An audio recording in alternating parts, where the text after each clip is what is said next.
All right, guys, we have a serious problem and we definitely have to talk about it. Marvel is about to lose Spider Man. Disney will not be able to make any more Avengers movies, Marvel movies, say goodbye to the comic books. It's a serious situation and we need to talk about it. Oh, yeah, and Chris Pratt is your voice of Mario in the new Super Mario movie. Yeah, all that and more. It's Talking Talk Podshowcast coming at you now.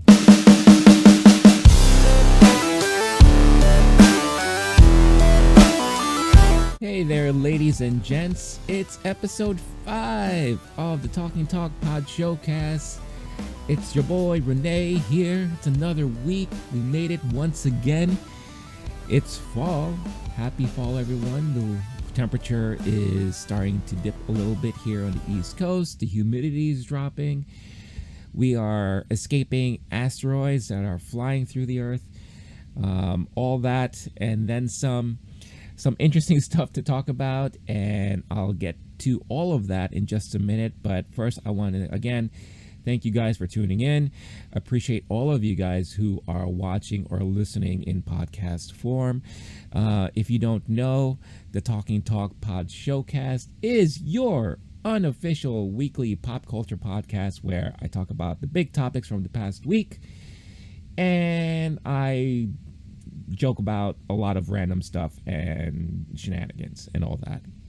But you can find this show every week, usually drops on Saturdays, but I'm going to do my best to try to move that up to Fridays so that you could start your weekends off better. Hopefully I can entertain all of you. So spread the word. If you know anyone who might be interested, make sure you let them know. Hit that like and subscribe if you're on YouTube, and if you're new to the channel, welcome aboard. If you're listening in audio form or you want to listen in audio form, you could check out the show on all your favorite podcast platforms like Spotify, Apple Podcasts, Google Podcasts. Just look for the Low Key Geek channel there and make sure to follow and download the episodes. And I should mention why creators like myself always push for liking and subscribing and following on podcasts and all that. A lot of this stuff is very easy to do. It costs all of you guys nothing to do, so it usually just takes seconds. But the ramifications are huge. And what that means is that, yes, that lets YouTube, for example, know that you like my content, and it could spread the word out for the channel and all that, but it can help you as a viewer in YouTube, helping recommend other videos like these. And it could introduce you to new channels you never heard of, videos maybe you never thought you would ever have a chance to watch, but now you're interested. So there's a crazy algorithm game going on there. And then on podcast form, the more you listen, the follow, I know Apple, you could give good ratings. That allows opportunities for collaborations, and possibly I can hook up with other creators and do interviews or whatever. But it also hooks me up with sponsorships and advertisers, and that can help grow the channel as well. So it definitely helps. And again, all of the love that you've shared so far, for those of you who are returning, is greatly appreciated. And again, like I've mentioned in past episodes, I know a lot of you are silent. You like to watch, and you still hopefully enjoy the programming, whether you're just watching or listening in audio form. And those of you guys who I never hear from, I thank you as well. So with that being said, I did mention an asteroid miss. It's funny, just on, I believe it was Wednesday, that's when the official fall equinox started. And the first new headline I read was like, asteroid zooming past the Earth, blah, blah, blah, 3 times the size of the Statue of Liberty. I find those things very interesting. Now, when they say narrowly passing through the Earth, it's not, don't take that so literally. It's still so far away from even breaching Earth's atmosphere. It's not even remote possibility that it's going to land, at least not now. We won't be seeing it in our lifetime, but I'm pretty sure in the future there will be. But there's a part of me that wishes I can see that. Now, bear with me. I'm not morbid or anything, but I just want there to all of a sudden hear about this scramble or some special task force that, they're trying to shoot the asteroid down, but oh no, it's too big. And if we shoot it down with missiles or what have you, it's going to cause all of these particles to spread, and we're going to get barraged by all of these small, tiny remnants of the asteroid, and it's going to be a crazy hailstorm, and people are going to die, and all that stuff. So instead, we're going to have to assemble a team of like 5 to 7 people to crash land on the asteroid, and bury some sort of bomb in the middle of it so that it can explode and split the asteroid in two, change the trajectory, and they will slingshot past the Earth, and everyone will be saved and all that. That would be so much fun. They should make a movie about it. But no, seriously, I just think it's fascinating how one day the inhabitants of this world is going to have to face something like that, and I'm so curious as to what's going to happen when that does. So, all right, all that morbid curiosity out of the way. This week, a lot of next-gen hopefuls were waiting in lines for hours at local Best Buys across the U.S. Why? Because it's the first time since the next-gen launch that happened last November that people can actually go to a local Best Buy physically and try and attempt to buy either a PlayStation 5 or an Xbox Series X. And from the videos I've seen on Twitter, the lines were outrageous. I've heard people waiting as long as 14 hours, 18 hours, just trying to snag a console of their liking. It's interesting that we are approaching a year. Believe it or not, we are approaching a year of the next gen cycle, and majority of those who want to partake still cannot because systems are still scarce. And it's because of the current state of the world and the microchip shortages and what have you.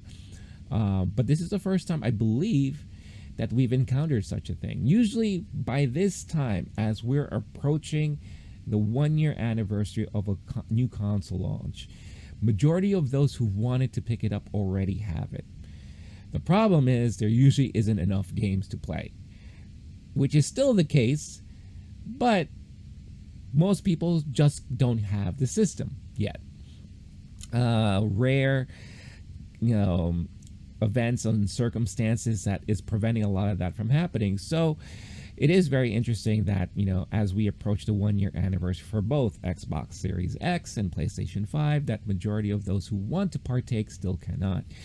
And I've heard like systems that were landing in stores sold out within minutes, in the wee hours of the morning and what have you, which is no surprise there. But it is fascinating to me that, this is such a hard thing. I think the only other time I could ever think of this being such an issue, I believe, was either with the PlayStation 3 or the PlayStation 4. I forget which one it was, but that's because I believe, if memory serves me right, it was released during the summer. These systems were released during the summer, making them hot ticket holiday items, and then by the time of the holidays there was a mad scramble of those people still trying to pick it up. But that's still within the initial year of launch, right? We are approaching the 1-year anniversary, and still it's like as if the system just launched 2 months ago. So very interesting stuff there. Hey, I wish all of you guys luck if you haven't gotten a system yet. All I have to say is that don't rush. There's no need to rush because there isn't that much games to play that will benefit from the next gen systems. Not yet. Next year is looking a little bit more promising. I believe the games are out right now. There's probably 1 or 2 that is worthy of you playing at the moment, but you can just wait. I would say just wait, because we are going to get more games that will really truly feel like next gen titles, and that's really going to really only start rolling out next year. So there you have it. As far as talking about stuff that is hitting big, I don't know if that really correlates or what, but promising news of Dune last weekend. And some studios do this with some of their movies. I believe Fast 9 released internationally before coming out here in the US. I believe that there were some or one Marvel movie that did the same. I can't recall which one it was. But Dune last weekend released in certain countries outside of the US, and it garnered really, really promising results. So some of the top 10 territories where Dune was released, you have Russia, France, Germany, Italy, Spain, Netherlands, Taiwan, Ukraine, Denmark, and Norway. And those are just the top 10. Other territories have the ability to watch Dune right now. And so all these people have now, as you're listening or watching to this, for 1 week had access to Dune ahead of us here in the US, who will not get Dune until end of October. But in this current state that we're in, the box office returns internationally are very promising. Last weekend, it pulled in $37.6 million, which is nothing to shy away from in this time that we're in right now. Most movies that launched recently, especially during the summer, struggled to try to break that 30 million mark, right?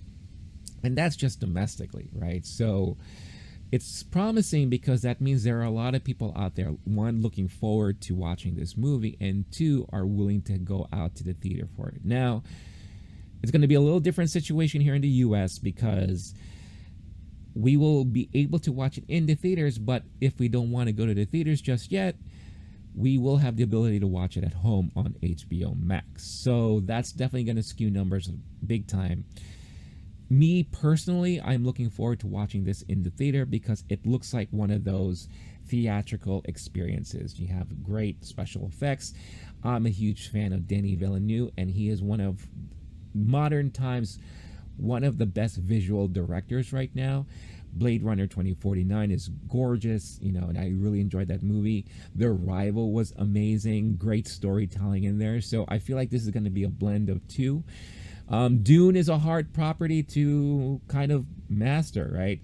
David Lynch's 1984's version, was not that great in my opinion. I know there are a lot of fans of it out there, but for me, I just remember renting it on VHS as a kid, watching it, falling asleep because I was just bored, right? And plus, I really couldn't understand what was happening. But there's also a lot of people who are fans of the books. And this movie, this new iteration, promises to stay a little bit closer to the books. Danny already has ideas and is writing, part 2, and hopefully he could turn this into a trilogy. That's his wish. But the only way he can do that is if the reception is big. So box office does matter, and that's why I pay attention to box office every week. If you are not familiar, every Mondays here on the Low-Key Geek channel, I do the Box Office Minute, which is a 1-minute YouTube short that just recaps the weekend's box office numbers here in the US. It's something that I've always been fascinated with ever since I was young, because it tells me what people are wanting to go out there, what people are interested in seeing as far as movies are concerned. Plus, it also communicates to the studios that we want to see more movies like this, right? Or we want to see more of this property or this franchise or what have you. So box office does still matter. Now, streaming helps a little bit too, but until they could figure out how to really report the streaming numbers and monitor all that and all the metrics behind all that, TBD, right? But the landscape has changed. But it's nice to see that a movie like this, like Dune, could be very promising. So hopefully this will be a big hit here. Let me know in the comments if you are interested in watching Dune. How are you planning to watch it? Is this something you're going to stay home, Do you feel comfortable enough to go out to the theater and check this out like me? Um, were you a fan of the movie from the 80s, the David Lynch movie that confused the hell out of me, but what have you. But Dune. So let's see what happens with that. Sticking to the topic of Hollywood. Now, this next bit of news I was not made aware of until I saw a Facebook post from one of my friends. I have a friend who I used to work with at Blockbuster Video way back in the day, and her passion for movies led her to her career, which she now works for Hollywood as a set designer. Now, I don't remember or I don't recall her hierarchy. I don't know if she's like a manager or what have you, but I know she has a crew of people and they work on a lot of productions that are filmed here in New York. She worked on movies like The Irishman, The Joker. Again, those are just to name a few. But she posted this thing on Facebook about Hollywood studios that are not willing to renegotiate contracts for workers like herself for improvements of work conditions, salary, benefits, and all that stuff. And because of the current state of how things are right now, things are really hectic, and it sounds like there's a lot of burnout and people are overworked, but they're not really fully getting compensated on. And a lot of it has to deal with streaming as well, because streaming platforms churn out more content, so turnaround is expected to be quicker. Plus, everyone is catching up from Hollywood being shut down all of last year, right? So deadlines have been missed, things are behind. Now everyone's trying to catch up, and now people are going nuts and working extremely difficult conditions and working extremely hard. So the International Alliance of Theatrical Stage Employees, the IATSE, is calling for renegotiations as soon as possible, or they're going to go on strike. Now, this union consists of, now the reports are kind of all over the place. I've seen 40,000 to 60,000 members of this union. Regardless, it's a huge amount. They're asking the Alliance of Motion Picture and Television Producers, which are usually the studios, connected to studios, to renegotiate, or else they're gonna go on strike. And basically what they're asking for is, and I'm reading this right off of deadline.com. The most grievous workplace conditions we are trying to improve include excessively unsafe and harmful working hours, including Fridays that often last well into Saturday, aka Fraturdays.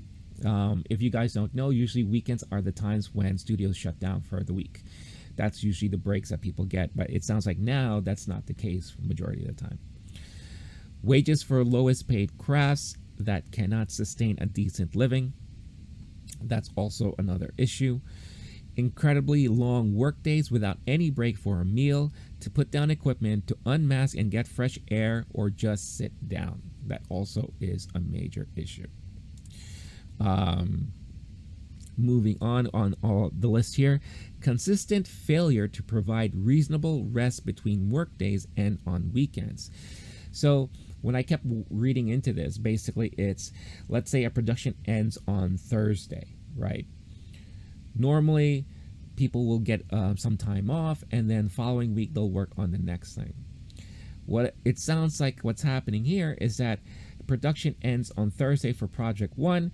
Project 2 starts right up on Friday and may spill into a little bit of Saturday and then continue until that project is done.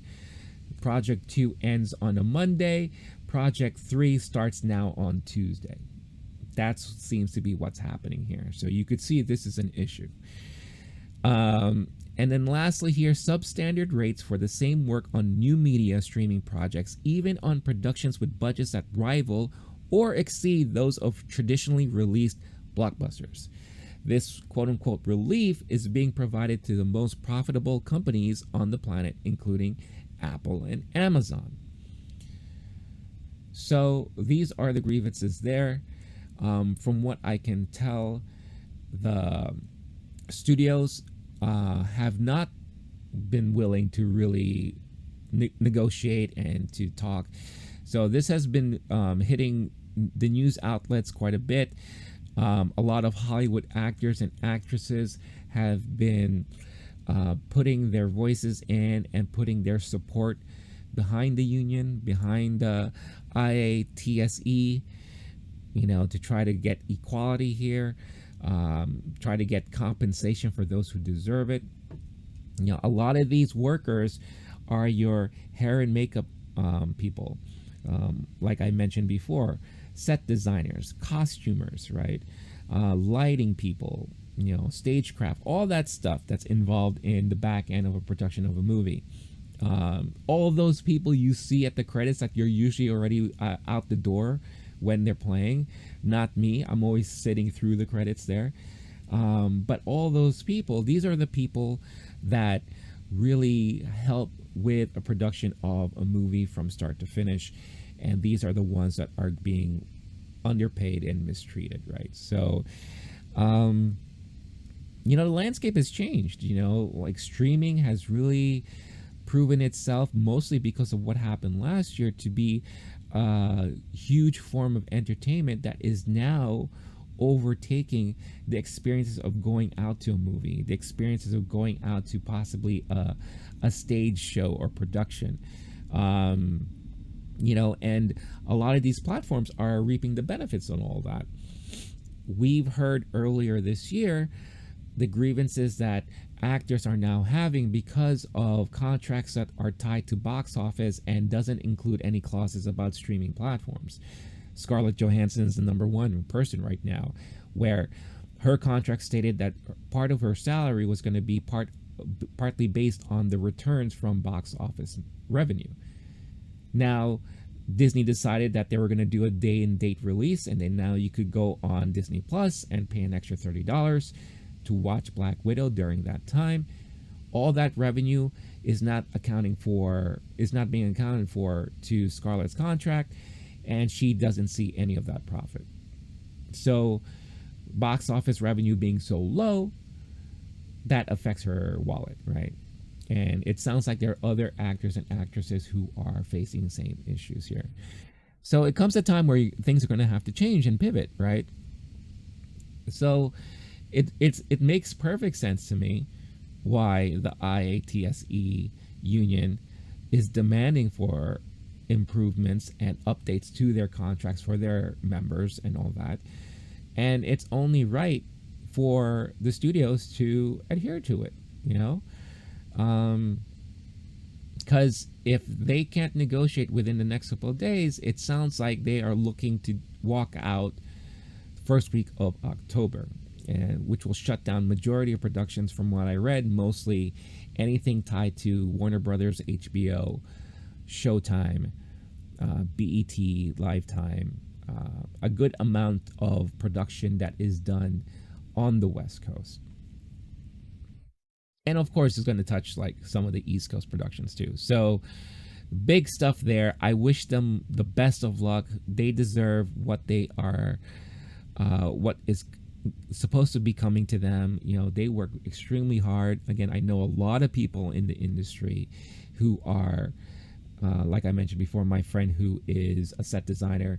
I know someone who does construction for Hollywood productions. I know several people who do that. And these people work extremely hard, so they deserve to be treated better. And it's not any different from what you see in corporate America as well.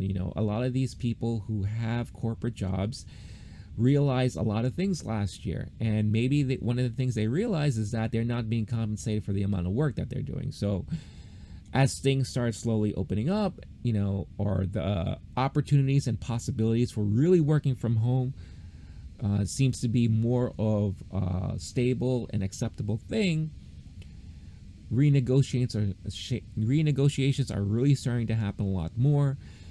Conversations are starting to happen as far as what is proper compensation, what is a proper work-life balance, which is something I was always championing for years and years and years with all the companies I worked at. So it's, allowing people to finally realize their worth. And for the most part, I think a lot of companies were taking advantage. So let's see what happens here. I will be keeping a close eye on this because obviously it is fascinating. Plus, again, I do love the industry because of what comes out of it. And the back end stuff always does fascinate me. And I really hope things turn for the better on both sides, but mostly on the side of the IATSE Union. Now, the freak out that happened on Friday when this news dropped on Twitter. And that's basically Marvel is involved in some lawsuits that could potentially, if it doesn't go their way, lose control of the rights of major comic book characters and will not allow them to move forward with any kind of comic book, movie production, TV production in 2023. Right. Now, I'm going to read a lot of stuff for you so that you get an idea of what's happening. This is from The Hollywood Reporter that kind of, in my opinion, summarizes it really well. And then, let's discuss. So, Disney's Marvel unit is suing to hold on to full control of Avengers characters including Iron Man, Spider-Man, Doctor Strange, Ant-Man, Hawkeye, Black Widow, Falcon, Thor, and others. The complaints, which The Hollywood Reporter has obtained, come against the heirs of some late comic book geniuses including Stan Lee, Steve Ditko, and Gene Colan. The suits seek declaratory relief that these blockbuster characters are ineligible for copyright termination as works made for hire. If Marvel loses, Disney would have to share ownership of characters worth billions. Article continues, in August, the administrator of Ditko's estate filed a notice of termination on Spider-Man, which first appeared in comic book form in 1962. Under the termination provisions of copyright law, authors or their heirs can reclaim rights once granted to publishers after waiting a statutory set period of time. According to the termination notice, Marvel would have to give up Ditko's rights to its iconic characters in June 2023.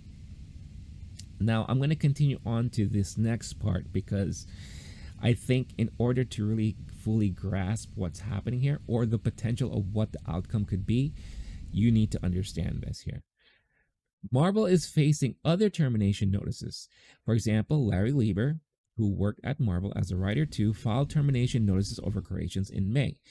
The heirs of the comic book creators, including Black Widow creator Don Rico, are being represented by Mark Toberoff, who once famously represented Superman creators Jerry Siegel and Joe Shuster in an unsuccessful termination attempt against DC.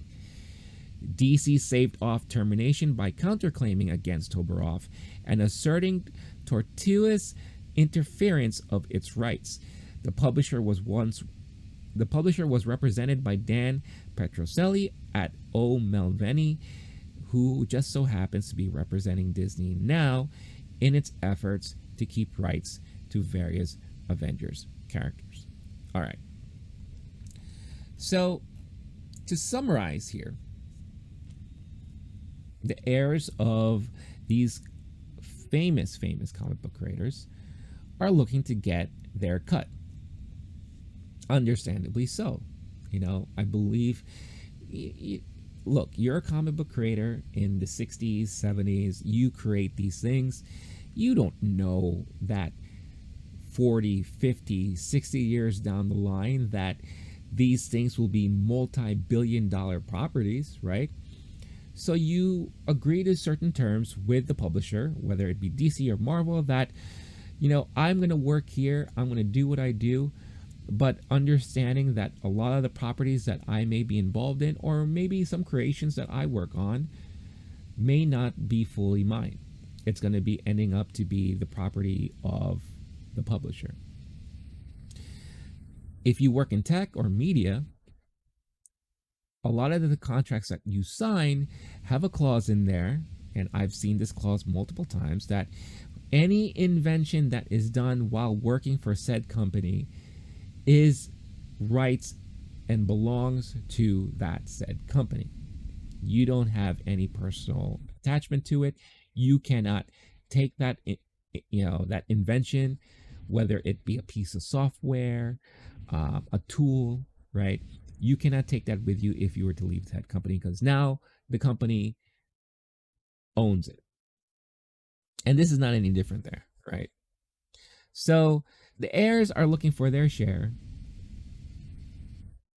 or they're looking for maybe more so control, right? And they want to prevent Marvel or DC or Disney, because Disney owns Marvel, in reaping any further benefits until they can get their cut. I don't blame them, right? I'm with them on that. Now, the reason why this is not going to happen and Disney and Marvel will be just fine is because what I mentioned before about Superman. Those creators tried to go back at DC, sorry, and tried to get full control. It didn't happen. It didn't work. DC was able to make their case known, and it was very well known that when these creators worked for DC, they were work for hire. They were just working for the publisher, and any creation that was done said publisher belonged to said publisher, like I mentioned before. Now, the silver lining there is that there was a settlement between DC and these creators, or the estate of these creators. And from what I hear, things are fine. This is exactly what's going to happen here. Disney is a powerhouse that owns a lot of control in Hollywood, whether it be movies, TV, amusement parks. Their hand stretches quite far in this entertainment industry. You think they're going to lose to the heirs of the estate of the creators of these comic book characters? No. I laugh because, and look, again, I'm on the side of the heirs. I'm on the side of the estates because I want them to get their due, and they will. Because what's going to happen is that there's going to be a settlement outside of court. Disney is going to settle with these people, and hopefully it's good enough to make them happy. But the dark side of this industry, or the dark side of things, is that these things happen all the time. And as a comic book creator, this is something that you're going to end up facing if you ever find yourself in this situation, because, like I said, unless you decline to sign that contract that waivers all of your rights to said company, or somehow you could renegotiate and say that if I create something here, that property is mine, or I get a % of ownership of it, right? If you don't negotiate anything like that, then you're going to be stuck in this kind of rut. Now, it's not surprising that we're hearing this stuff happening right now. If you guys remember, in August, there was a report that and I'm going to read the excerpt right here, and this is from CBR.com, because I vividly remember this, and this was making the waves. And again, Twitter was going nuts with this stuff, right? But again, it sucks to read it. It sucks to hear it. But if you're looking at the business side of things, this is why you got to protect yourself and read your contracts and understand what you're going into. Marvel creators are reportedly paid $5,000 for film adaptations of their work. According to a newspaper report, Marvel creators are paid $5,000 and a ticket to the premiere if their work is adapted into a Marvel film. I read somewhere else that sometimes they don't even get paid that. Sometimes it's just a thank you note, and you are the best. Good job, kiddo. It sucks, man. It really, really freaking sucks. And as someone who always has been an advocate for workers and employees, because I spent 95% of my corporate America career being a manager, and I was always fighting for my employees to get what they deserve and to make sure that they're taken care of.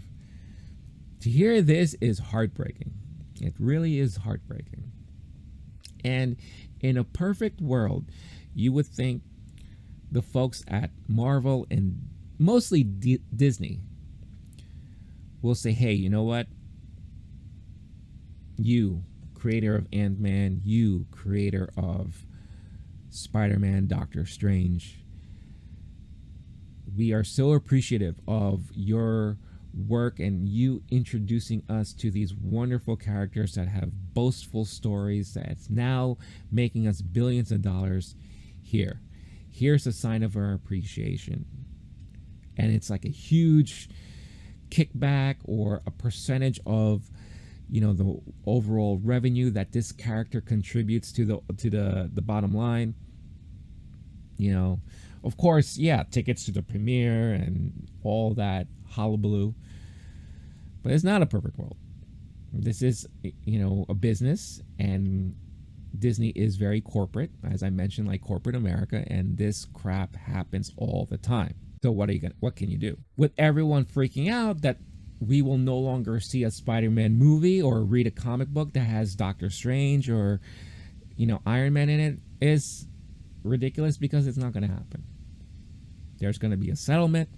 Disney and Marvel are going to win their case, and the heirs will hopefully get some sort of reprieve, some sort of kickback that they find beneficial, and move on. Hopefully. We'll see what happens, but that's why it is very important to read more into all of this stuff before flipping out because of a headline, right? And if you feel like I may have tricked you by clicking on this video or listening to this podcast because of my intro and the title and what have you, I apologize, but that was the overall sentiment on Friday that was happening. So I'm pretty sure you're interested to hear what the hullabaloo was about and what the results could be. So that's Marvel's lawsuits. So let me know what you think in the comments. You know, I'm sure a lot of you will be passionate about this topic. I see both sides very well because I've been on both sides. I've been a lot on the business side of things and on the managerial side of things. So I get it. But like I said, huge supporter for the workers, huge supporter for those who put the blood, sweat, and tears in things. So I get it. So I just hope at the end of the day there could be a decent enough settlement that will make both sides happy and just continue on and move from there. So we'll see what happens.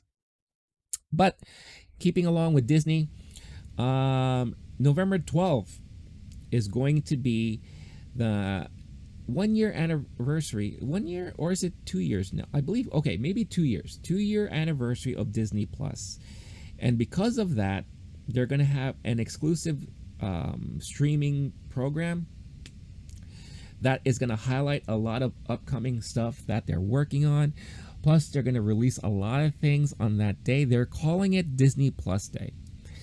And I'm pretty excited about this. I'm pretty excited because we already know that they're working on so many different things. And we're going to get a glimpse of that and things that we've been waiting for. So the quick list here of what's going to happen is Shang-Chi.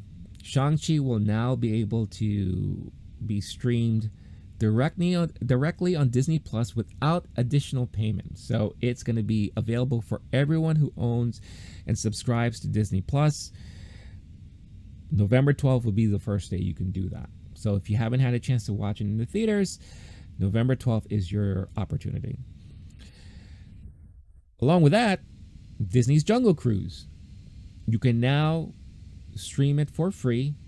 Currently, I believe it's still available for premium access, so you have to pay additional funds for it. But Disney's Jungle Cruise will now be available to watch for free. Disney's Home Sweet Home Alone. It's another movie that they're working on. I don't know really the details of it, but I'm sure more will be revealed later on.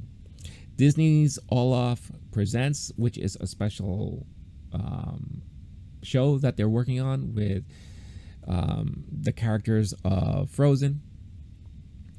Disney and Pixar's Ciao Alberto, which is a movie, spin-off movie from Pixar's Luca movie. An all-new short from The Simpsons. They've been doing a lot of these Simpsons shorts on Disney Plus, if you haven't been paying attention to, and it's been really funny so far. The World According to Jeff Goldblum returns for season 2 from National Geographic, so the first 5 episodes will be available to stream there. This series is, I love it. If you are a fan of Jeff Goldblum, this is a really must watch because it's an interesting show to watch, and you know he puts a spin on a lot of things that he's involved in and investigating and experiencing. It's a lot of fun. Then they're going to have a Star Wars special look that they're going to look into a lot of things that is coming down the pipe for Star Wars. You know, we know we're getting the Book of Boba Fett this year. I'm just reading some of the things that they're working on right here. And we're going to get Mandalorian season 3, I believe, next year. We got the Obi-Wan series that is already finished wrapping, and I think they're in post-production right now. So hopefully we're going to get some insights, first looks into some of these specials that they're working on. Then they're going to have a Marvel special look. And this is the one that I am excited for the most, because November 12th is going to be a week after the Eternals movie releases, right, in theaters. So after that, we know that there's a lot of Marvel shows that they've already been working on. You know, we're going to get Hawkeye at the end of the year. But there are also programs like Miss Marvel, I Am Groot, Secret Invasion, Ironheart, She-Hulk. Hopefully we're going to get more details about these series, insights, and first looks, because they've already been filming some of these. And then we got the movies, right? We got Doctor Strange in the Multiverse of Madness, Thor, Love and Thunder, Black Panther, Wakanda Forever, you know, the Marvels, Guardians of the Galaxy Volume 3, Ant-Man and the Wasp Quantumania. You know, we know that they're working on a Fantastic Four movie and a Blade movie, so are we going to get more details about that? Are we going to maybe get a cast reveal? Will we know who our 4 are for the big 4? Who knows? But it's very exciting. And then they said there's going to be more stuff to be revealed and detailed later on. So Disney Plus Day is going to be a lot of fun. I think that is a day that is going to be a lot of fun if you're a Star Wars fan, if you are a Marvel fan, if you're a Disney fan in general. Maybe they're going to let us know about new Disney programming, maybe new cartoons that involves the Disney characters. Who knows? Maybe some reveals on Muppets related stuff. You know, it's going to be a lot of fun, and I think it's going to be a huge thing. And Disney Plus has really made a name for themselves as a top streaming platform. You know, I remember when it first came out, the only thing you had available was, or looking forward to, was first season of Mandalorian. You know, but other than that, there was really no other solid programming that would draw people to want to pay for this service. Now, I mentioned before the Jeff Goldblum series. That was also a launch series that, you know, for me, I found extremely entertaining, but for general audiences, they're not, right? Like I said, the big draw was Mandalorian, and then once that was done, there really wasn't anything else. Yeah, you could watch all the Marvel films and the Star Wars films and, you know, all the old Disney animated movies and all that stuff, but it took them time to really get a grasp on what they were going to do for this platform and how they were going to draw people to it. Then the Marvel series started coming in, and then a lot of these special programming started coming in. You know, season 2 of Mandalorian. You know, we had, like I mentioned in a previous episode, this year alone we've seen 5 Marvel series. We will see 5 because Hawkeye will be the 5th. Movie releases, all that stuff. So if you're a fan of all these properties, Disney Plus is probably your top tier streaming platform that you have right now. In my opinion, it would be HBO Max, Disney Plus, and maybe Netflix, right? Those are the top three right now, with Hulu being very close in that top three. So this is going to be a lot of fun and a lot interesting to find out what is going to be revealed and on what have you. So again, let me know in the comments what you're looking forward to and what is something that's going to be extremely exciting for you to watch. So now, by the time you've listened to this or are watching this, Netflix would have already had their special global fan event called TUDUM. And TUDUM, and I'm not joking, TUDUM, which is a take on the Netflix sound that you hear when you launch the app. So TUDUM. They're having a global fan event on Saturday, September 25th, where they're gonna, I believe it's gonna be 3 hours, and they're gonna have a lot of special insights and first looks on all of this stuff that they're working on. So just to name a few things, I'm gonna scroll through this list and you'll see it on screen as well. Hour one, you know, you're gonna have a preview of, or they're gonna talk about Red Notice, which is this movie with The Rock, Ryan Reynolds, and Gal Gadot. Stranger Things, we all have been waiting for season 4, so we're gonna have some insights on that. Ozark, they're gonna have their final season coming up soon, so I'm sure they're gonna talk a lot about that. A young adult spotlight, Sex Education, which is another popular thing on Netflix. A spotlight on India and Indian programming, which I think is really amazing, and Bridgerton, you know, which is hugely popular on Netflix. Then in hour 2, we're gonna get something about the Sandman. You know, they've been working on this Sandman series for a very long time, so hopefully we'll get a first look there. An anime spotlight. Netflix has made a name for themselves for premiering very well received anime programming, so they're gonna go into some of those things there, which includes Ultraman, Sailor Moon, Agretsuko, you know, so that's gonna be cool. Cobra Kai, which is my runaway favorite from YouTube Premium, that I'm so happy got picked up by Netflix because more people need to enjoy this series. So we're waiting for the new series, the new season that's supposed to be launching soon, so hopefully we'll get some insight on that. Extraction, which was a movie with Chris Hemsworth that debuted on Netflix, so I believe we're getting a sequel to that. Then we're going to have an a movie panel. So they're going to go through like The Old Guard, which is getting a sequel. Army of Thieves, which is supposed to be a prequel to that Zack Snyder movie. Harder They Fall. We're going to get a look into Arcane and Bruise. We're going to get a Korea spotlight for Korean programming, which, you know, really popped off well on Netflix for a lot of people. Vikings, those who are fans of Vikings. Tiger King, which was already leaked that we're going to get a part 2 of that. Unscripted TV spotlight. So that's more of like your reality shows and game shows, you know, Floor is Lava, all that stuff.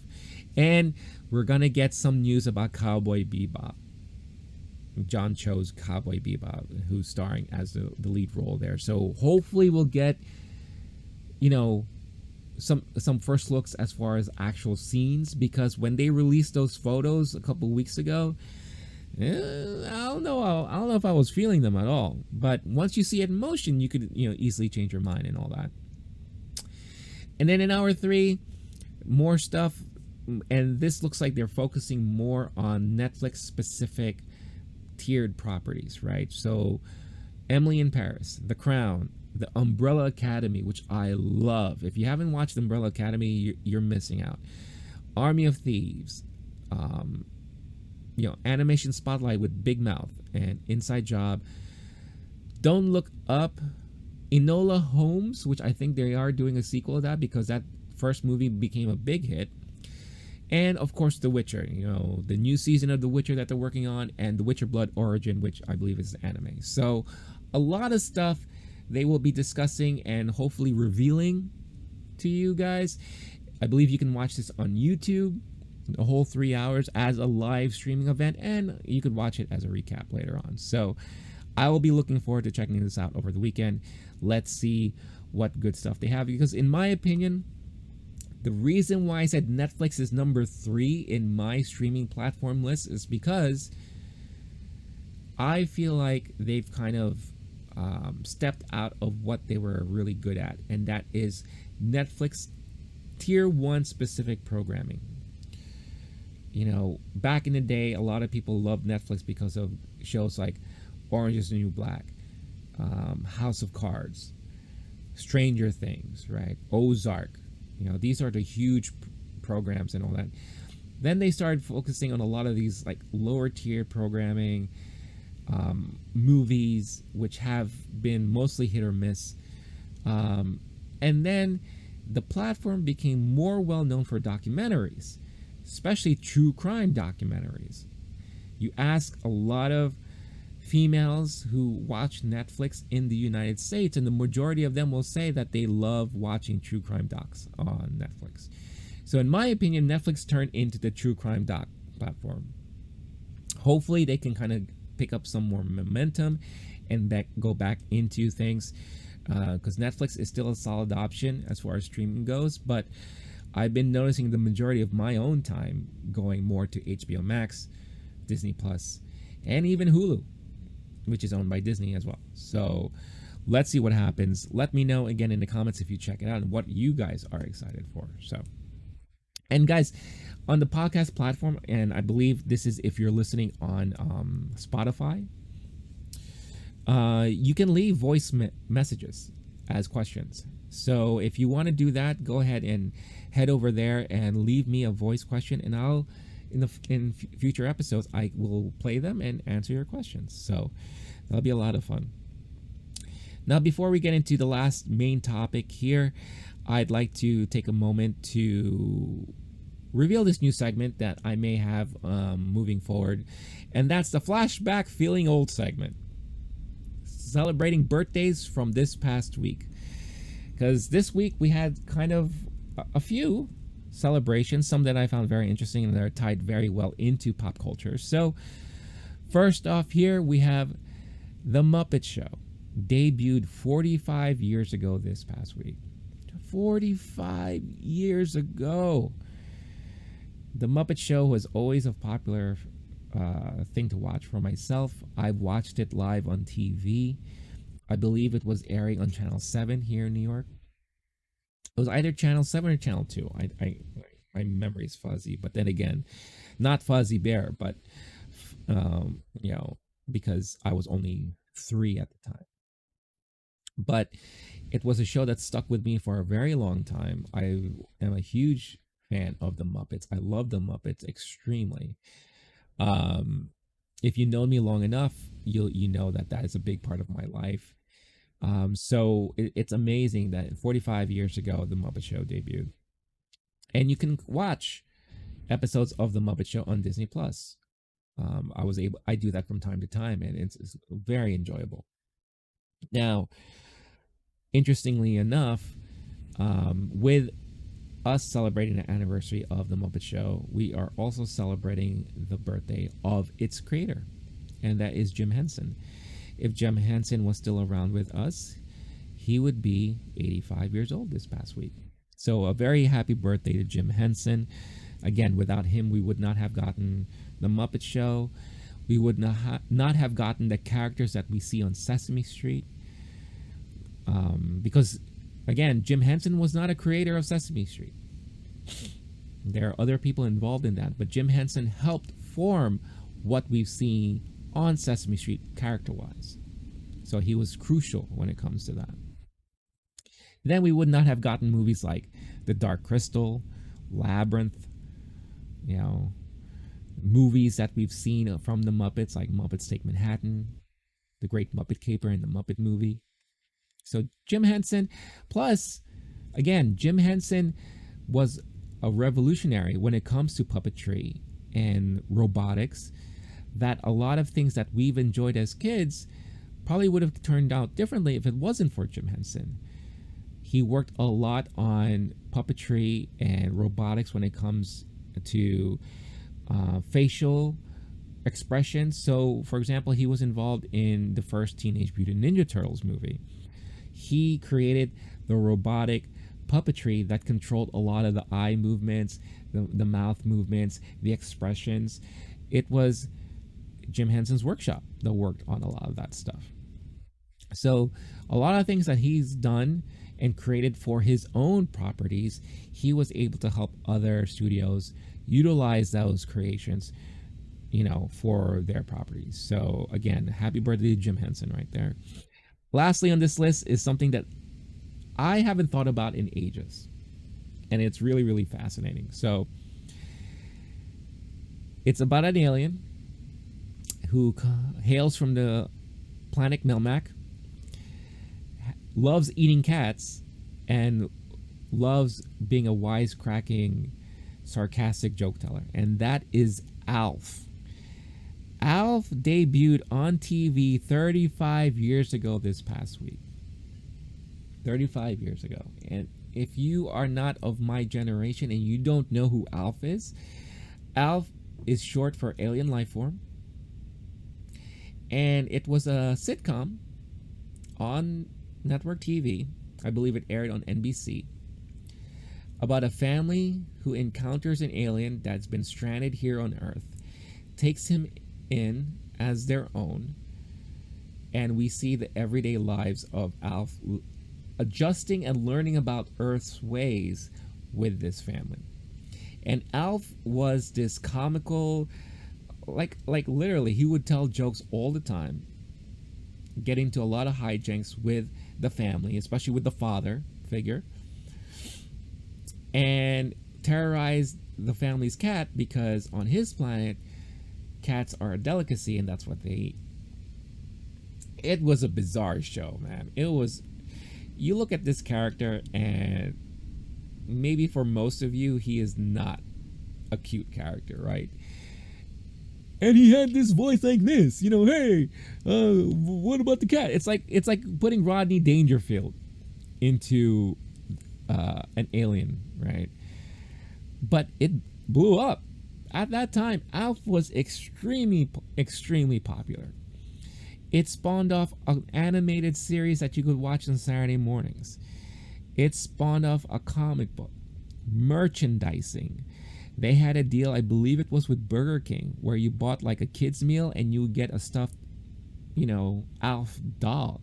You saw ALF everywhere on t-shirts, Hallmark shops. Hallmark, the reason why I say Hallmark shops is because Hallmark was a huge retailer at that time. So you just see ALF everywhere, magazines, what have you. But the most interesting story about ALF that I will briefly share here is about its creator. Its creator is a network television writer, Jerry Stahl. Now, when I say create, Jerry Stahl was the writer of the show. So he created a lot of the episodes, wrote for the show. The character itself of ALF was created by some other person. I believe Paul Fusco. He was the one who created ALF, the puppet that we see in the show. But Jerry Stahl was the writer of the show. And of course, the head writer, so he wrote majority of the episodes and formulated the look and feel of the series. But Jerry Stahl was a heroin addict. And if you ever have a chance, watch the movie called Permanent Midnight.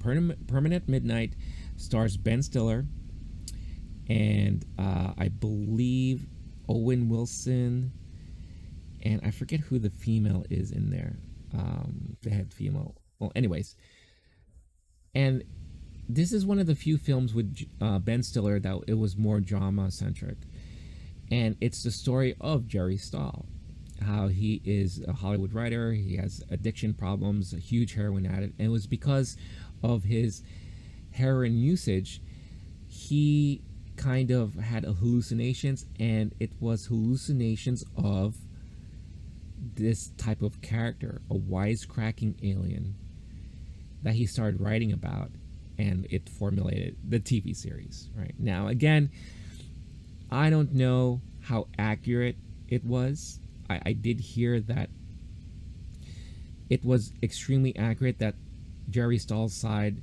was trying to put an end to the movie, or was trying to sue the producers of the movie, or what have you. Or it was more about the uh, the way they, portrayed Jerry Stahl. There was a very rough scene in that movie, Permanent Midnight, where they show Jerry Stahl getting high in a car and he's sitting next to a baby, and the baby's there in the car seat, and he's just high, blitzed out of his mind right there. I mean, nowadays we see that on the news, especially in the Midwest, with all like father and mother blitzed out in the front seat and the kids in the back seat, right? So go figure. But I just think it's a fascinating story of how this type of TV series was created, because if you heard about this series now, you would think, oh, what is this, a Disney show? It can't be serious to have this on network TV in prime time. But it was a huge hit. It was a huge, huge hit. I thoroughly enjoyed it because I think I was just the right age at that time when this show came out 35 years ago.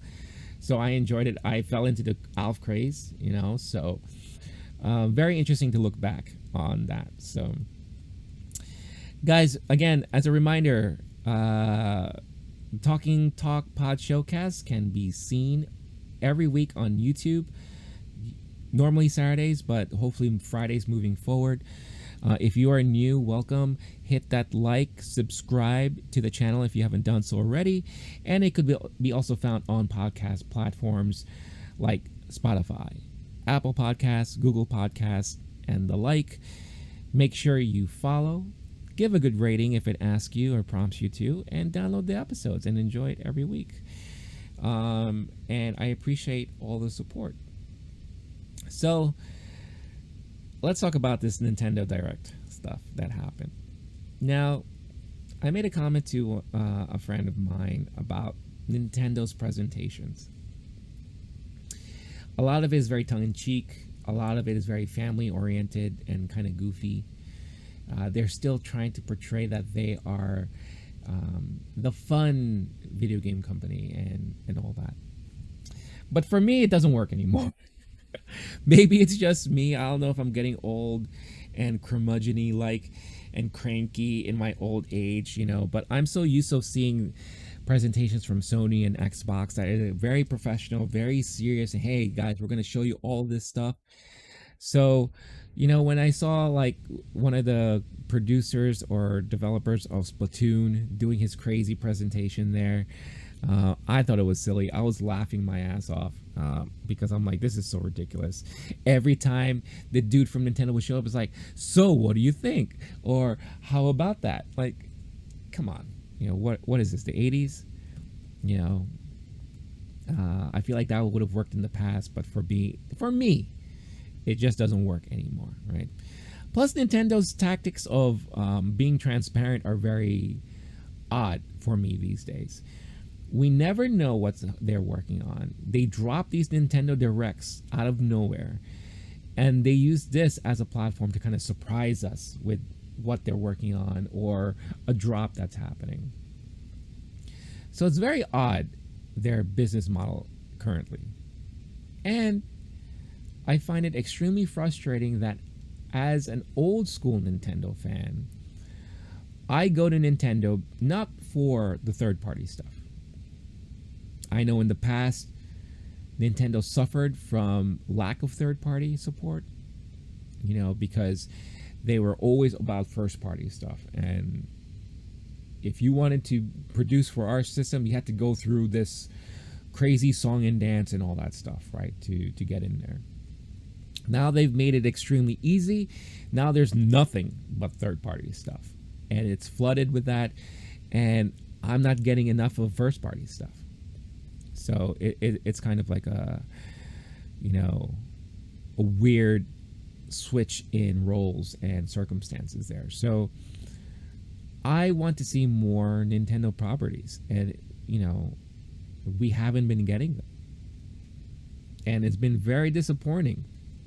Very disappointing. So I was not extremely excited when this Nintendo Direct was going to launch. But of course, I am very curious. So I decided to check it out. And I have to admit, there were some good surprises in there. We're finally getting another Kirby game. This time it's a more Kirby 3D game, which I think it's about time. It is kind of odd that it's a post-apocalyptic type of adventure. I don't know what that's all about. But at least we are getting a new Kirby game, and maybe it'll play out a little differently.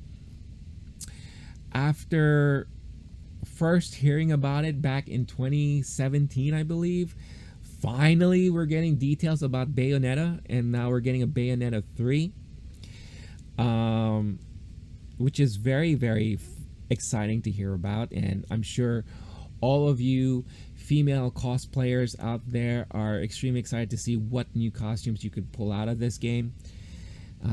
I was laughing watching the teaser trailer that they had, because Bayonetta there is acting more and more like Ulala from Space Channel 5 and dancing around in her extravagant costumes and fighting styles and all that. It's pure fun and entertainment, and I can't wait. As I mentioned, we are getting another Splatoon game, Splatoon 3, and we got more details about that.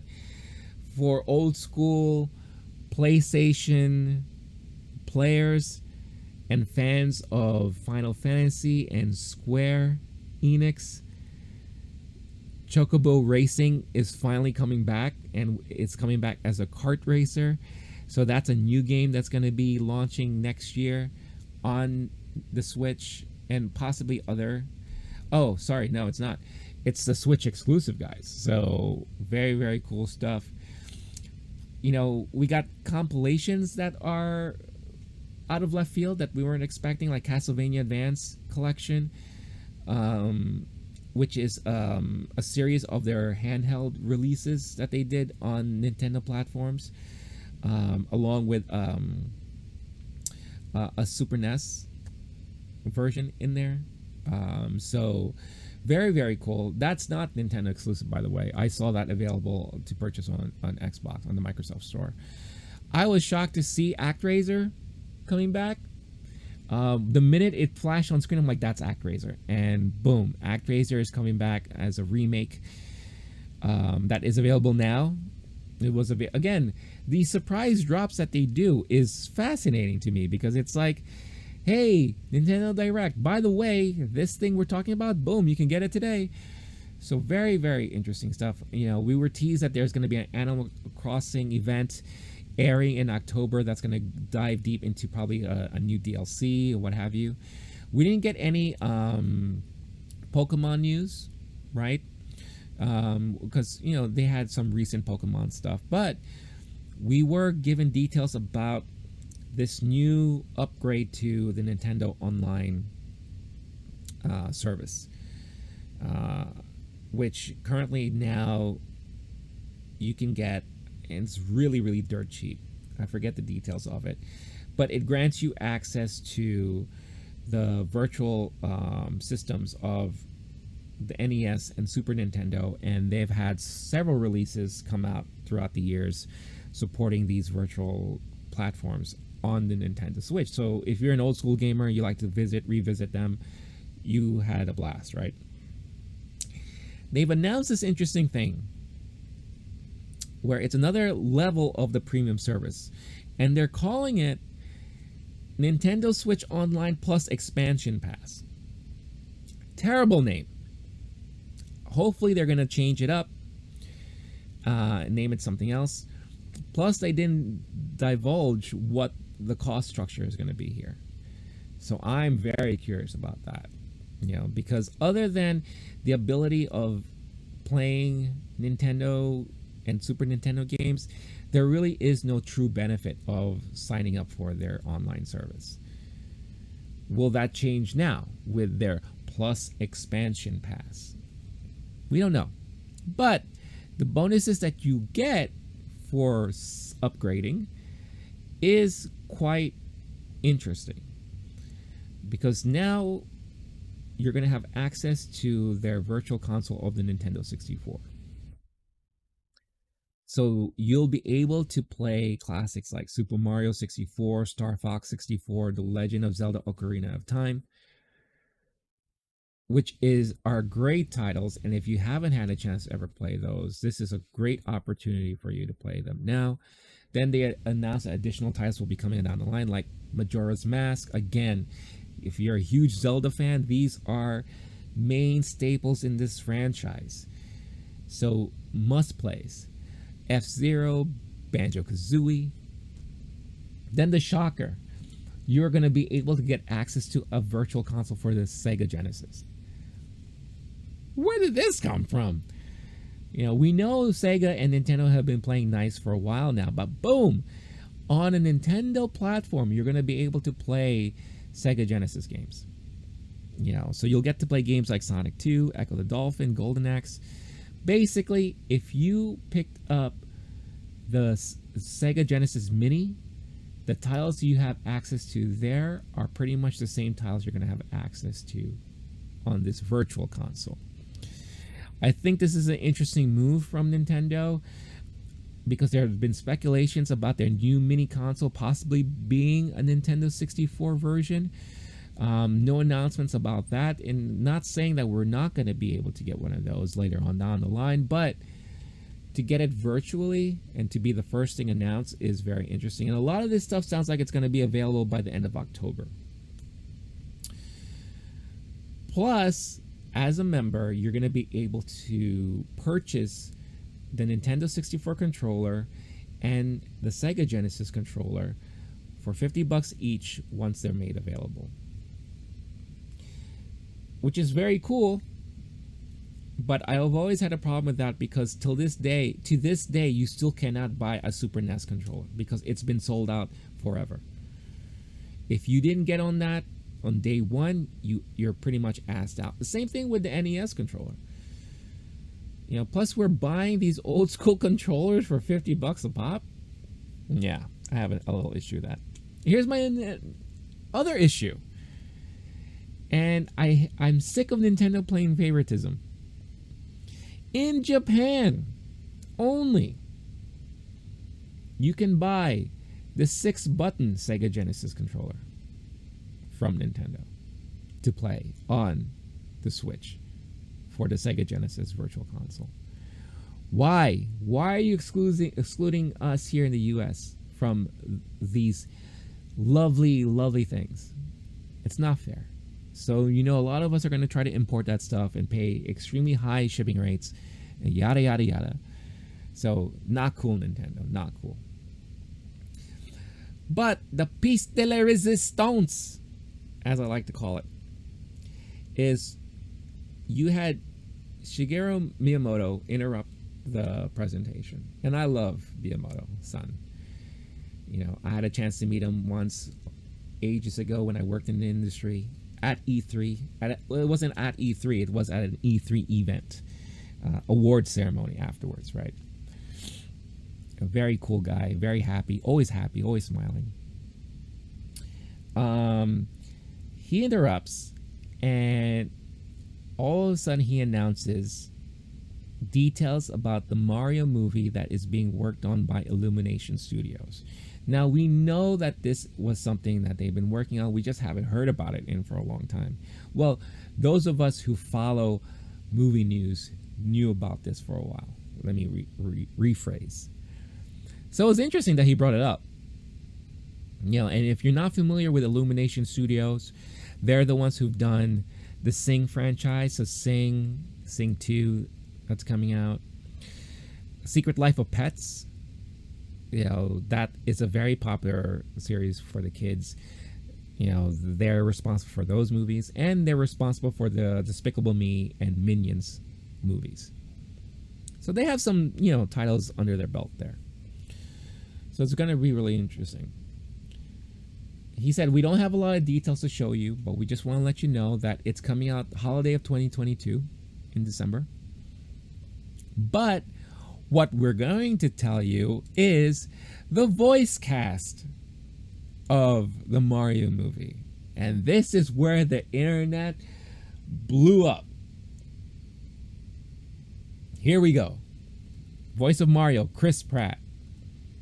Voice of Peach, Anya Taylor-Joy, who I love. That is like future ex-wife material for me. Queen's Gambit, anything she does, love her. Charlie Day as Luigi. Jack Black as Bowser, which I think is brilliant. Keegan-Michael Key as Toad. That's going to be really interesting. Seth Rogen as Donkey Kong. The memes of seeing Donkey Kong with Seth Rogen's laugh going around internet was amazing and fun to watch. Fred Armisen as Cranky Kong. Kevin Michael Richardson as Kamek. Sebastian Maniscalco as Spike. And here was the huge slap in the face, which I couldn't help but laugh at. Cameos from other Nintendo characters from Charles Martinet, who is the original voice of Mario for years and years and years. Man, that sucked. But I understand it. I get it. I get it. Look, if you played a recent Mario game these days, all Mario ever says is like, woohoo, hee hee, oh, here we go. Like that, We don't know if he could carry a full movie dialogue, But the reason why studios do this too is to draw attention, to get people to watch the movie, because we have these high, popular actors in Hollywood attached to the movie. I get it, but also don't like it at the same time, because you're taking work away from valid, talented voice actors in the industry, and there are a ton of them. There are a ton of them out there that cannot get work because studios like this always do this stuff. Because these studios feel like you gotta grab the big Hollywood talent to draw butts into seats and to get people to pay for that ticket or buy that movie, right? Again, I understand both sides, but I do find it extremely unfair for the voice acting community, because there's so many talented people out there who can't get jobs like this. How do we know Chris Pratt will do a great job at Mario? I mean, yeah, he's done a voice already for the Lego movie, which worked out all right. Anya Taylor-Joy, I don't know if she's going to be able to do a good Peach or be entertaining as Peach. Charlie Day, with his neuroses and his franticness and all that stuff like that, could possibly lend to a great Luigi. So who knows? But it was fascinating to see the outpouring of disappointment about Chris Pratt. It is hilarious how you can be the sweetheart one day and all of a sudden people are just tired of you the next. And Chris Pratt is definitely one of those guys that fell into that trap right now. Or it's not even a trap, just fell into that situation. Everyone loved him on Parks and Rec. When he started venturing into movies, people were really loving him. Then he landed the role of Star-Lord in Guardians of the Galaxy, and that's really what blew up for him. People, at that time, it was peak love for Chris Pratt. Then things started slowing down. Why? Because Hollywood does what Hollywood does and wanted to turn Chris Pratt into an action star when it was not necessary. So then he was in Jurassic Park and these other action movies. And then people wanted to know about his religious beliefs, because apparently the church that he is involved in have not so great things to say about the LGBTQ community, which he claims is false. Plus, he doesn't really talk about his affiliations when it comes to politics, and people are wondering, what is he? Which side does he stand on? So all of a sudden he's become a guy that people are just sick and tired of. And it sucks. I have nothing against Chris Pratt. I think he's great as Star-Lord. I did enjoy his voice acting in the Lego movies. But who knows, you can't have a Mario movie now with the stereotypical Italian accent. That's just not going to fly anymore. And it's funny because Chris Pratt, he released this video on his social, like, it's a me, Mario. And he's like, no, that's not going to be the voice, but we've been working really hard on the voice. And we hope that you guys enjoy it, because you really cannot do that these days. Because that's not going to float well in our woke society, right? So how is the voice going to be? Is it going to be, hey, it's me, I'm Mario, what's up, yo? That would be hilarious, Is he going to sound extremely white? I don't know. Is he going to be goofy? How's Peach going to sound like? How's Luigi going to sound like? Is Luigi going to have that, like, typical Charlie Day voice, like, I'm losing my mind? Who knows? Jack Black is going to be great as Bowser. I think Seth Rogen is a perfect casting for Donkey Kong. See Donkey Kong goofing around and all that. But yeah, it's going to be fun. Look, this could be a train wreck for all we know, or it could surprise us and be thoroughly enjoyable and entertaining. A lot of us were wondering how the Sonic movie was going to turn out, especially when we got the first glimpse of the character design, and the internet again blew up and didn't like it. Then it forced the studio to actually change the look of the character to make it more like the video game character that we knew. And guess what? The movie turned out to be fun and enjoyable. And we haven't had Jim Carrey be Jim Carrey like that in a long time. So everything worked out. But this is a live action movie, right? We don't know how the animation is going to be like. Again, if you look at the lineup of Illumination movies, very interesting stuff there, and they've done a decent job. A lot of it doesn't speak for me, but I'm not their primary audience, target audience. And for all we know, this is going to be for the kids who love the Mario Brothers, who love playing the games. There's no other form of Super Mario media right now, not like how it was when I was growing up. We had the cartoons, we had the comic books, we had a lot of different Mario exposures to Mario all over the place. And we haven't really been getting a lot of Mario games. We're getting Mario Party soon, if not already. The tennis, Mario Tennis. We had, some Mario games coming out recently. Very few these days. But yeah, let's see what happens. But I did find it fascinating when this news broke, and we found out that Chris Pratt is your voice of Mario in 2022, and the internet lost their goddamn minds. So very interesting stuff. Let me, guys and gals, let me know what you think in the comments. Are you looking forward to this movie? Could you care less? What announcement from Nintendo Direct are you excited for? Are you looking forward to play, and what have you? And let's talk about that. So before we close out this week's show, again, every week I have a collectible of the week, and I talk about briefly collectible spotlight. In the past, I had some nice reveals. This week, I am going to Sideshow Toys, who I've been a huge fan of for many, many years. I was introduced to Sideshow Toys because they had the license to the Lord of the Rings properties, and they produce a lot of high-end collectibles with Lord of the Rings, and they landed Star Wars, and they're doing the same thing there. This week, I want to talk about the new premium format figure, which is their line of figures that are more like statues. Limited posability, but the likeness, the details, the clothing is very, very well done and highly detailed and accurate. And they are doing one of The Crow. The Crow is a movie that I've been a huge fan of, and even the comic book, the original comic book, I've been a huge fan of for decades. When the Crow movie came out, that still holds as a top 10 movie in my all-time movie list. The lore behind the Crow is extremely fascinating. I really love it. And this figure that they're working on right now, that is available for pre-order and is expected to ship next year between August and October, is beautiful. It's gorgeous. Look at that face.